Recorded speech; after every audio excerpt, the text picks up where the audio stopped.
168 թեմի հարգելի հետևողներ, մեր զրուցակիցը նախագահ Սերժ Սարգսյանի փաստաբան Ամրամ Մակենյանն է։ Պարոն Մակենյան, նախ գործի մասին, ինչպես կորակեք այս գործը, ինչի մասին է։ Այս գործը պարոն նախագահին դատարան ուղղակի վերելու մասին է։ Այս գործը ոչ իրավական, ոչ փաստական հիմքեր ունի, բացարձակ դատար գործ է, որը մեզնից մեծ ռեսուրս է տանելու ժամանակի առումով, այս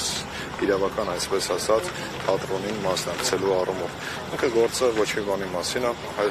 պարոն նախագահի ժամանակ եղել է պաշտպանության նախարար եւ գործել է բացառապես օրենքով եւ բացառապես իշահ Հայաստանի Հանրապետության եւ բացառապես իշահ պաշտպանության նախարարություն։ Մարդիկ այդ հանգամանքները բացարձակ հաշվի չեն առնում, ինչ որ սխալ հաշվարկների արդյունքում չհիմնավորված մենք դատաքննության համապատասխան փուլերում ցույց կտանք, որ այդ եզրակացությունները, որոնք դրված են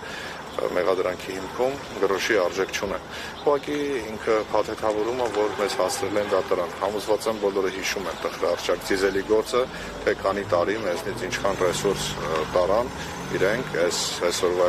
իշխանությունները, որպեսզի մեզ ինչ-որ օրակարգ թելադրեն։ Սա հերթական այդ օրակարգերից է, որ ստիպված մենք իրավական այդ գործիքակազմը, այսպես ասած, ընդունելու, պահպանելու համար գալիս ու մասնակցում ենք։ Հակառակ պայմաններում անգամ չարժեր գալ այս process-ին մասնակցել։ Պարոն Մակենյան, այս ընթացքում Սերժ Սարգսյանին առնչվող այլ գործերի մասին եւս հայտնի դարձավ, դուք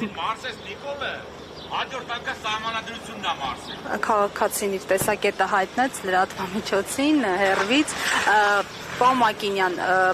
այլ գործերի մասին եւս հայտնի դարձավ, դուք միջնորդեցիք գործերը միացնելու վերաբերյալ, խնդրեմ նշեք ինչ գործեր են դրանք եւ նախագահին ինչպես են առնչվում։ Ես քաղաքացու ռեպլիկին անդրադառնամ, ակամայից շատ անկեղծ ռեպլիկ էր ու պատասխանեմ քաղաքացուն, որ Նիկոլը ոչ եկեղեցին կմարսի, ոչ սահմանադրությունը կմարսի, ոչ իր արածները կմարսի, ոչ Նիկոլը, ոչ էլ իրեն այդ թևեր տվողները ոչինչ չեն մարսելու։ Իրան շատ քիչ ժամանակ է մնացել, իրան քանի ժամանակ ունեն, մի բան պետք է անեն, համաներում հայտարարելու մասին օրենք ընդունեն ու նայեն, թե ինչ հանցանքներում են մեղադրվելու, որ գոնե այդ օրենքը իրենց վրա տարածվի։ Հենց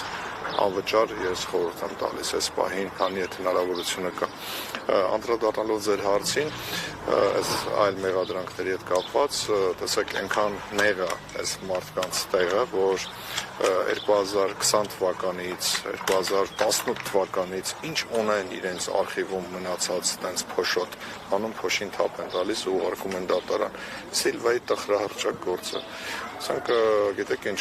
ես զարմանում եմ, թե ինչ երևակայություն պետք է ունենան մարդիկ, որ այդ գործը բերեն հասցնեն դատարան, դա խայտառակություն է։ 18 թվականից այդ ցուցմունքները, այդ վայ ցուցմունքները գործի մեջ կա։ Նույն ցուցմունքներն են։ 18 թվականից այդ պահել էին, որ ինչ անեն։ Նիկոլից էին թաքցրել, թե չգիտեմ Նիկոլին ով ասաց, որ 18 թվականի փաստակազմով 25 թվականին գործը բերեն դատարան։ Այդ ինչ շոու են սարքում այլ։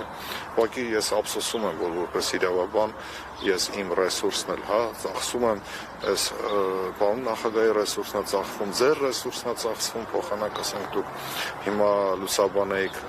հանրապետության տնտեսությունը, աճը, ինչ որ կներեք, ասենք մի ցնդած մարդու